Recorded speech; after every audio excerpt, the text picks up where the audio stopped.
super fun, and all about artisan cheese and more to melt your peaceful heart and toast your peaceful life. Coming to you from the Appalachian Mountains of southwestern Virginia, this is the Peaceful Heart FarmCast.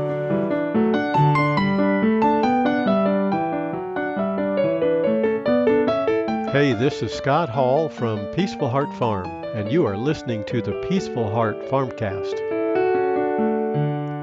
Hello, everybody. Melanie Hall here. Hope you are doing very, very well. The conversation today and every day revolves around the value of tradition, traditional homestead living, traditional raw milk products, and artisan cheese. Topics discussed here are designed to create new perspectives and possibilities for how you might add the taste of tradition to your life. Today, I will be continuing the conversation on producing your own food. There's a lot to cover, and I can include in this podcast what I can include in the podcast will only whet your appetite for more. Growing food for you and your family is one of the most satisfying occupations in the world. That is, of course, in my humble opinion. I'll keep talking about it as long as you want to keep listening to it. Welcome, new listeners. Welcome back, veteran homestead-loving regulars. Thank you all so much for stopping by the FarmCast for every single episode. I appreciate you all so much. There are so many exciting things happening around the homestead. Let's get started. Let's start with Homestead Updates. I have some fantastic news. Well, it's fantastic for us, but I'm going to save that for last, just before I get into the next Producing Your Own Food segment. So with the cows, we have 3 cows and 1 heifer that are scheduled to give birth very, very soon. Cloud and Butter are 2 of the cows. Luna is the heifer. All of these girls are due sometime around the 23rd of March, and our newest cow, Cookie, is due in mid-April.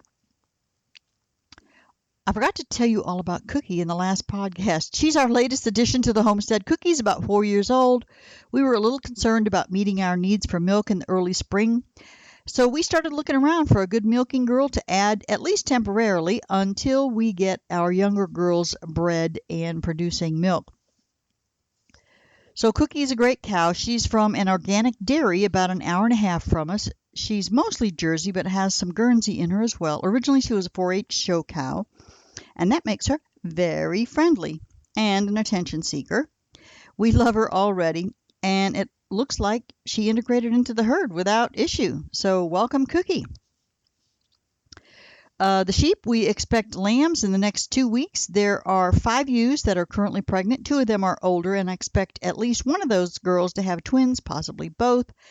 The other 3 are just about a year old, and normal birthing for sheep is that yearlings, those that are just about a year old, will have a single lamb, or just the first time they have a lamb. Most of the time, it's a single lamb.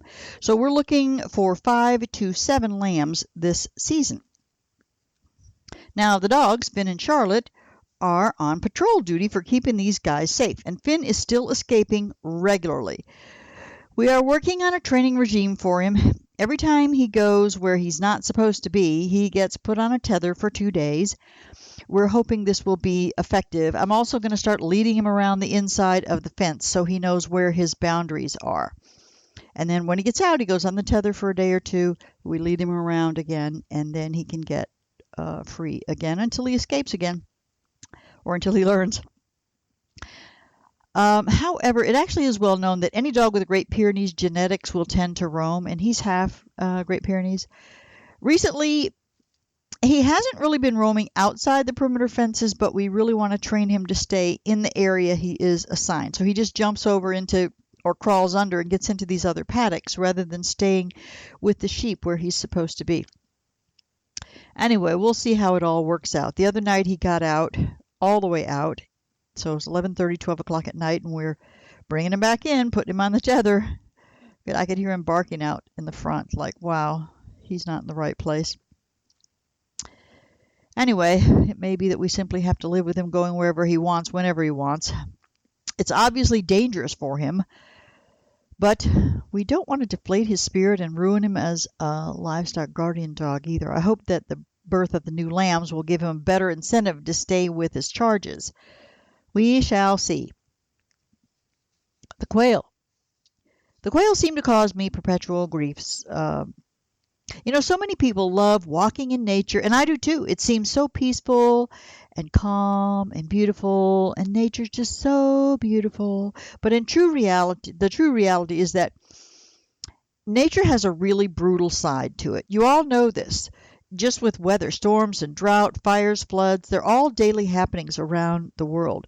And we tend to overlook how brutal animals can be with each other as they're just trying to survive out there. And the quail have been a real challenge in this area.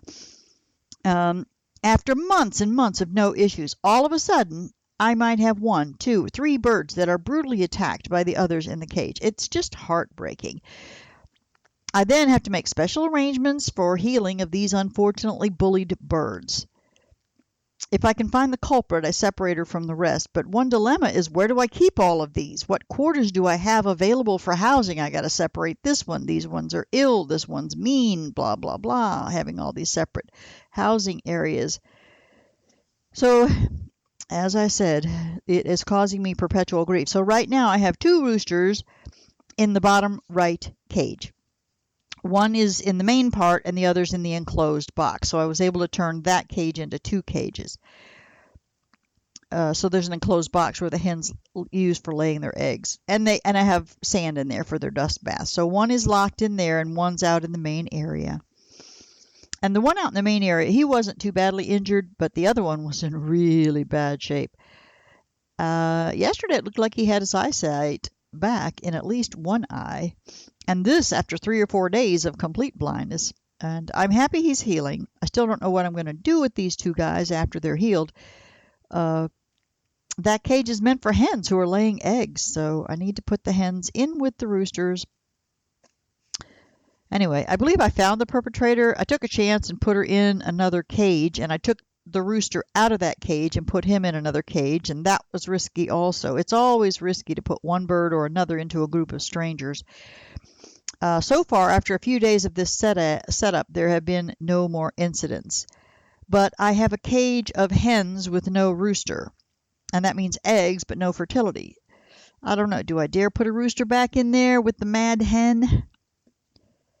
I know you probably think I should just cull her and be done with it, and I agree, though the problem I have is that 1 quail is barely enough for 1 child to eat, so we need 3 or 4 to make a meal. I could take the 2 injured roosters as well, but the risk there is I need them for breeding later. It just gets all so complicated. So, what is the solution? The solution is my big news. The solution is for me to give up the quail altogether. I'm going to have them all through the summer and into the fall. And maybe another person can handle it, but not me. And maybe I'll come back to it later. But we have ordered baby chicks, which should arrive around the 1st or 2nd week of April. And it will take them many months to get large enough to provide us with eggs. And so, as I said, I'll deal with the quail until then. And once the chickens are grown and producing eggs, all of the quail will go to freezer camp. Their cage will be repurposed. Perhaps at a later date, we will add rabbits to the homestead. And this will be a perfect housing for them.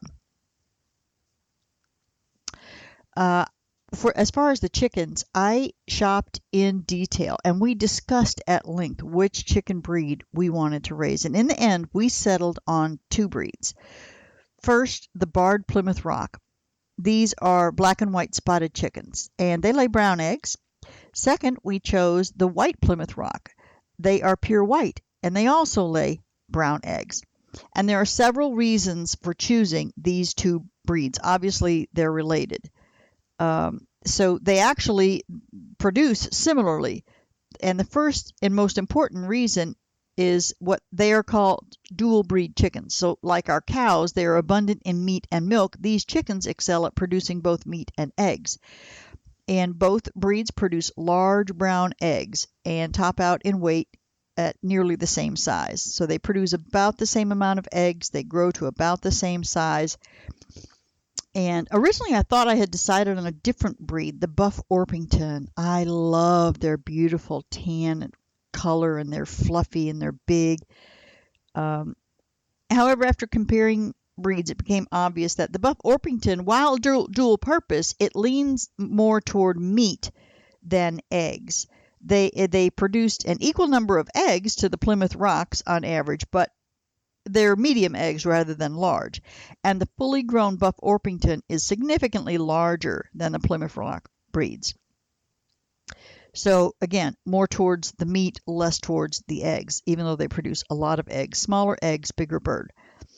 So I'm very happy about my choice with the Barred Plymouth Rock and the White Plymouth Rock. Eggs were most important to us, but not to the exclusion of the meat. So that's why we went in that direction, even though those Buff Orpingtons are so pretty. Now there are breeds of chicken called Easter egg. These are egg layers, or they're part of the egg layer group. So you've got the dual breed chickens, you've got chickens that are bred just for meat, and then you've got lots of different chickens that are bred just for eggs. So there's actually a breed called Easter egg, and they lay multiple colors of eggs. They produce a fair amount of eggs, but then there are the really productive egg layers. But these birds don't put on meat like the dual purpose breeds. So, I don't know, you could have skinny chickens, but we like a little bit of plump chicken. We've kind of gotten used to that. I may check them out in the future because, as I said, our primary need is for eggs. And I may raise a few high-producing egg layers and see how the carcass compares with the dual breed chickens. It's a whole new adventure for me with the chickens. Scott has been watching videos on various types of chicken coops, and our goal here is to provide just enough protection for 2 or 3 years. So a simpler, more streamlined chicken coop is in order. We want something that can be completed in a day or two. Later, after the creamery is built, then Scott can spend some time creating the perfect chicken coop, complete with an attached garden shed, so he tells me. The coop will be in the garden area with immediate access also to the orchard. This is for free-range grass grazing in the orchard and pest control in both of those areas because they'll eat up lots of bugs. So what do you think? Chickens! We'll see. Chickens can also be mean to each other, but I've never seen them be brutal the way that these quail are. The quail, of course, are in cages and a little bit more closely housed. So that's part of the problem there. All right, enough about that. Let's talk about producing your own food, which I talk a lot about, but this with the animals. But today I'm going to focus on the planning aspect of gardening. And I've talked about deciding what kind of planting you will do: container, raised beds, row crops, and so on. And then last time I touched on starting plants from seeds. But how do you decide exactly what you're going to put in those beds and containers and seed starting plugs?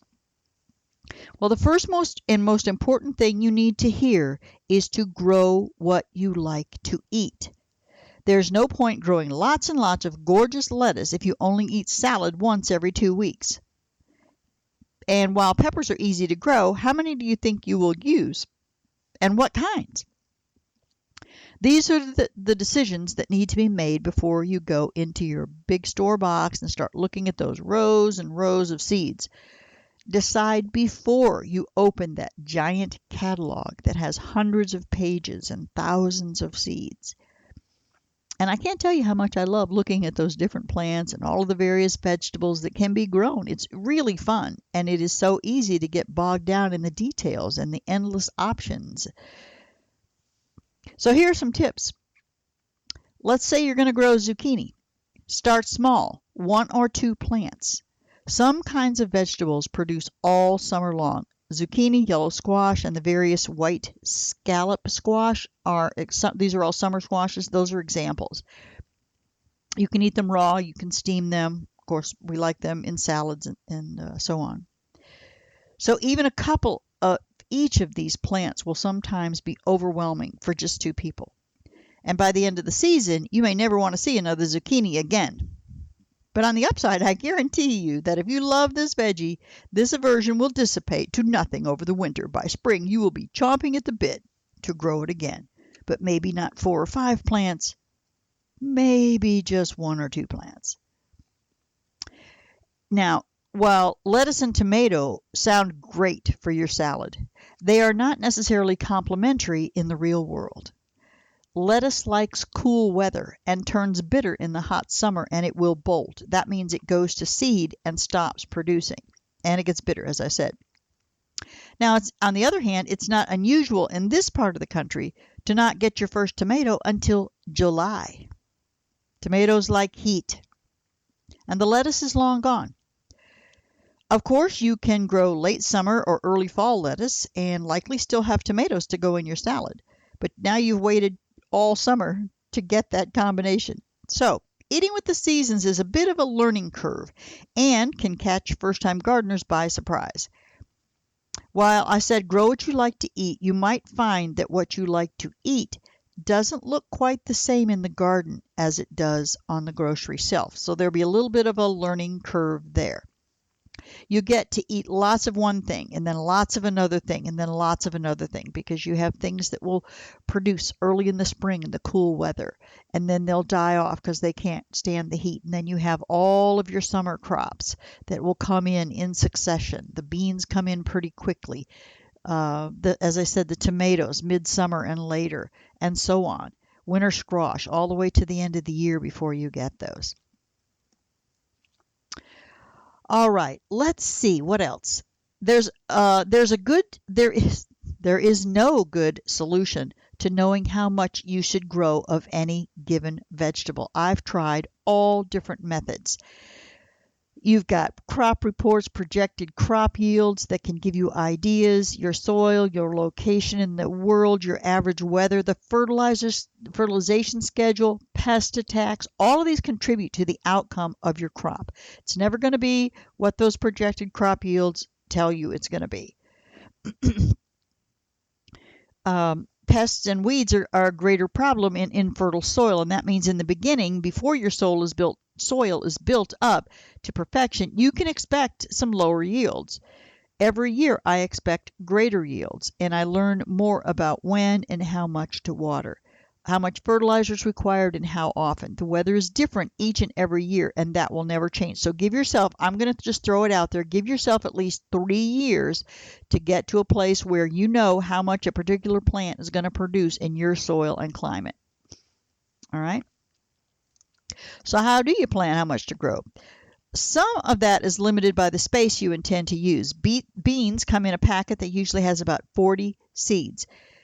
Plant one packet and see what it produces. Learn about how to grow the plant before settling on how much you will grow. So again, you're using your first year or 2 or 3 to simply learn how to grow things. How much does 40 seeds of green beans produce?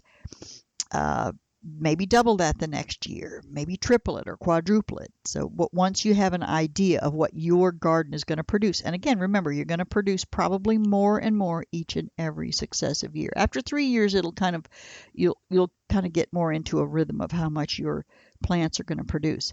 And you'll find that some varieties you just don't like. And so you look at those catalogs and you've got thousands of seeds that you're looking at. And so you try 5 different kinds of beans. And then you realize keeping up with all those different ones and which ones do you like, which ones do you not like. Usually you're going to just settle down and have 1 or 2 green beans that you like, or just one even. I mean, I kind of went all the way down. I have 1 green bean variety that I'll plant. So keep those things in mind as well. And the same thing with tomatoes. You're going to try so many different kinds of tomatoes, and then you'll settle on your favorite tomatoes that you want to grow. All right. Let me just talk about how to we use our raised bed garden system, and then we have a bit of a ground crop that we have on the side where we have our strawberries planted, and we have some other area where we'll be planting things directly into the ground. All right, let's start with tomatoes. 1 cherry tomato plant will provide a constant supply of candy all summer long. Little candies, you just go out there and pop them in your mouth. So you might want 1 or 2, more if you have several kids and that actually like tomatoes. But then you might want a few plants that produce a good slicing tomato. And you'll find these distinctions clearly identified in your seed catalogs. You got your cherry tomatoes, the little tiny bite-sized ones. You've got slicing tomatoes. You've got paste tomatoes. You've got tomatillos. One other thing about tomatoes, tomato plants, they are determinate and indeterminate species. A determinate plant, will produce all of its it produces all of its fruit all at one time. The indeterminate plant will produce over and over and over all summer. So the determinate plants, all of the tomatoes at once, and then they stop producing. They don't bloom anymore. But the indeterminate plants produce over and over all summer. And the indeterminates also grow very large plants, lots of greenery. And they need space between them. So don't be fooled by how small a tomato plant is when you first put it in the ground, especially those indeterminate plants. They will grow and grow and grow and grow. They're very large plants. Only grow the paste tomato type if you plan on trying your hand at making tomato sauce, salsa, spaghetti sauce, ketchup, barbecue sauce, etc. And of course, the tomatillos you're going to use for your other Mexican sauces. So if you don't eat those, then you wouldn't grow that particular thing. So just keep that in mind. You got your little cherry tomatoes, you got your slicing tomatoes, you got your paste tomatoes, just in general. Determinate produces tomatoes, gets done, and that's it. Indeterminate, you'll have tomatoes produced over and over all summer long once they start producing. Now, peppers. Here, keep your choices down to a few. There are so many different kinds of peppers. And I must admit, they are very fun to grow. I love growing peppers. But what do you do with all of them? I grow lots of green bell peppers. At harvest time, I chop and freeze lots of them and use them throughout the winter and spring anytime I need chopped peppers for a recipe. Hot peppers are a different story. Not really going to freeze them or large amounts of them. We only use tiny amounts of hot peppers, right? So cayenne peppers can be threaded together and dried. I keep those hanging close to the stove. They'll last a very long time, and it's easy just to reach up and grab a pepper or crush it into whatever dish you're creating. So those crushed red peppers, you can actually just have them right there in front of you and just grab one and crush it and toss it into your dish. Jalapenos can be pickled. Last year I grew pepperoncini and I pickled those. Banana peppers are easy to grow. They also chop and freeze. You pickle those and you get those little sliced peppers like you have at the Subway sandwich place. They have, I forget what they call them, but they're similar to a banana pepper, which are just so easy to grow. Lettuce. This is a tough one for me. There are just too many options here. If you're new to garden-grown lettuce, you may need to do a lot of reading. In the grocery store, you usually have access to iceberg lettuce, which no one I know grows in their garden. Then you have large heads of romaine lettuce. They're like a foot tall, and there's also usually a green and or a red leaf lettuce that are available, and then that's about it as far as lettuces. There are sealed packages of greens that are also available now that can give you a bit more of an idea of loose leaf greens. And all of these are available in your seed catalog. The romaine lettuces are usually smaller and yummier than the large heads that you see in the grocery store. You know, the ones that they have a big white stem that you often cut out of the middle of those romaine lettuces. Garden varieties of romaine will have they'll have a smaller stem down the middle, and they have leafier greens. Now there's a variety of garden lettuce that I just love, and it's called butterhead. These are head lettuces, but the heads are really quite small and they're very loose. Butter crunch lettuce is probably my absolute favorite lettuce to grow and eat. It's not much bigger than the size of a big fist, and you can just close it in your hand and it squishes down. It's not hard like other head lettuces. So there are all kinds of different head lettuces, and again, they're not going to be hard like those iceberg lettuce heads. Now, once you get to the loose leaf lettuces, the variations are endless. These lettuces are sometimes called cut and come again. You cut most of the leaf off and then leave the plant to grow more leaves. And so you have smooth leaf, ruffled leaf, curly leaves, red leaf, green leaf, purple leaf, and more. I mean, they're just all these different varieties and combinations. And I gave up a long time ago trying to grow individual kinds to figure out which one that I liked. There are literally hundreds of them. And now I just opt for one of the nice salad blends. Someone has done all that work for me and said, here's a nice salad blend. So that's what I do with my lettuce. But you'll probably want to, try them out, try the different ones out, see what you can grow with those lettuces. Now, with lettuce, you want to do what's called succession plant, which means that you decide how much space you're going to use, and then you divide it up into like 4 to 6 sections. You're going to plant one section, then you're going to wait a week to 10 days, plant again, do that until all of your sections are planted. So you're just planting a week to 10 days between 4 to 6 sections. The first section is going to be producing about the time the last one gets started. It doesn't take long for lettuce, 45, 50 days, so a month and a half, and you've got lettuce. And once you start cutting it, you can cut it and it comes back and it comes back. But after you cut it, you want the next section to have more that you can cut from, and then the next section, so that you have like a week or two between when you cut lettuce and then allowing it to grow back up. And that's going to space out your lettuce over time so it doesn't overwhelm you all at once. You want this whole area of lettuce, but you don't want that whole area to come in all at one time, because you will be overwhelmed with lettuce. Now, if you have chickens, they're okay with that, because you can throw a bunch of that to your chickens. Let's talk about beans.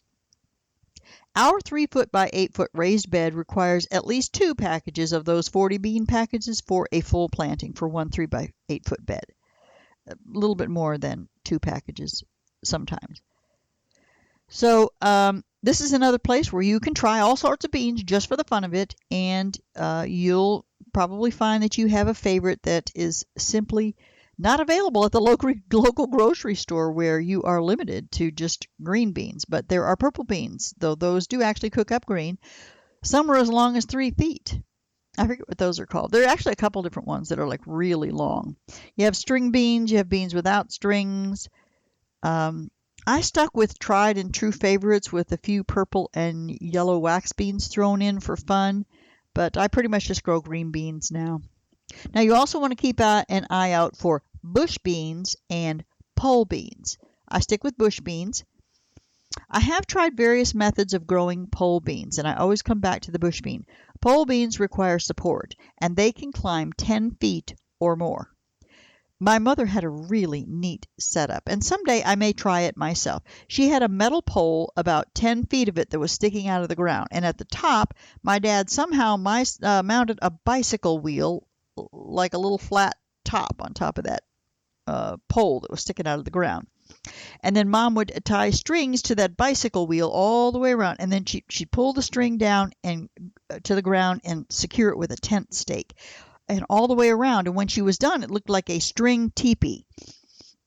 And then she planted the pole beans at the tent stakes, and those beans would climb right up those strings to the top and beyond. So then you had a bean teepee. It was easy to pick and to manage those, and it looks really cool. But I just grow the bush beans right now. Let me talk about squash. Again, start with 1 zucchini, 1 yellow, and perhaps 1 scallop. Now, winter squash is something else. Squash, melons, watermelon, pumpkins, those require lots of space. They will spread all over the place. For instance, in our raised bed system, I might have 2 to 4 plants in one bed. It will cover that bed, flow over the sides and into the walkways.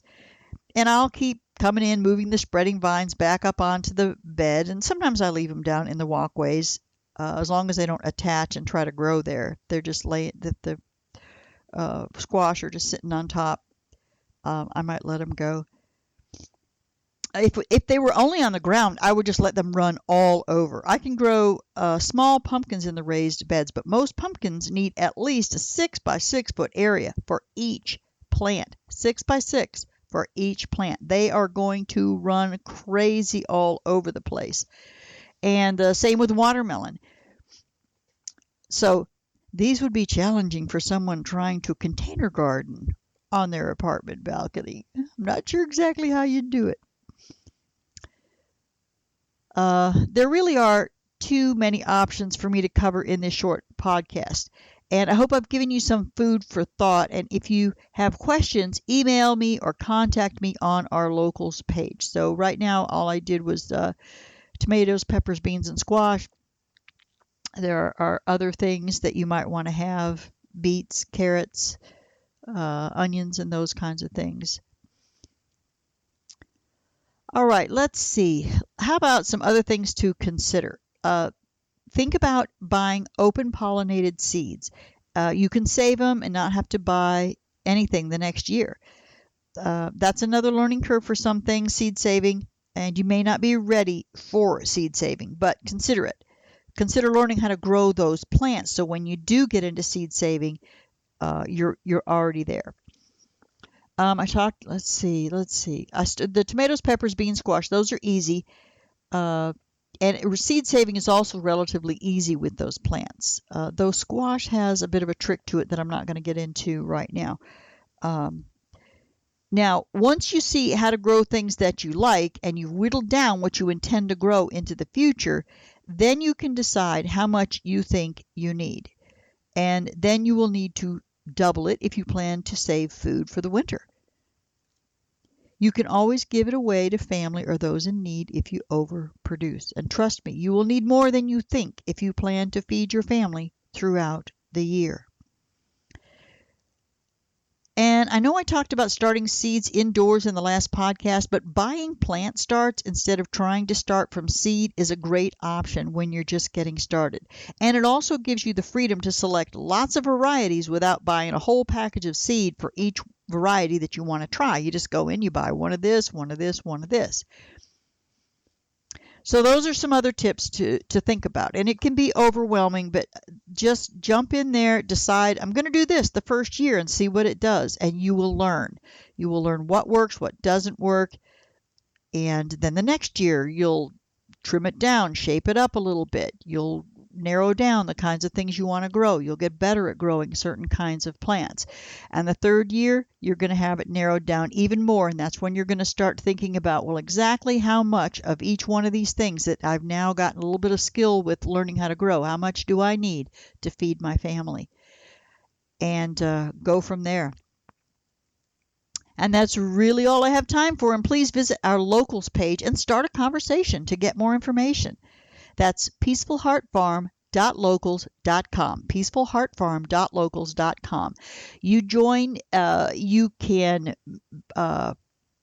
if you contribute to the site, then you can actually put your posts out there. You can ask questions, you can comment, you can start conversations with all the other people that are members of our locals page. You guys can all talk about gardening. I can jump in there. If you just want to sign up and you don't want to, I think the minimum is, I don't remember. I think it's $5 a month or something like that to support the page and to get involved in the conversations. If you don't want to do that, you just want to sign up, you can read all of the posts and the comments and all that kind of stuff. So you don't have to be a paid member, although we do appreciate it when you are. And that's it for today's podcast. Let me know if I'm missing any animal updates. I didn't get to the creamery today, so I'll give that special attention next week. And likely we will have babies next time I do a podcast. That means spring is coming, and I just love this time of year. I hope the gardening information is useful, and again, let me know if I can give you any more information. There are likely many who listen that can provide guidance over on the locals platform. Some of them are going to know lots more than me, so let's start a conversation. If you enjoyed this podcast, please hop over to Apple Podcasts or whatever podcast service you use, subscribe, and give me a 5-star rating and review. That helps so much in getting it in front of other people. If you like this content and want to help out the show, the absolute best way that you can do that is to share it with any friends or family who might be interested in this type of content. Let them know about the Peaceful Heart FarmCast. Thank you so much for stopping by the homestead. And until next time, may God fill your life with grace and peace.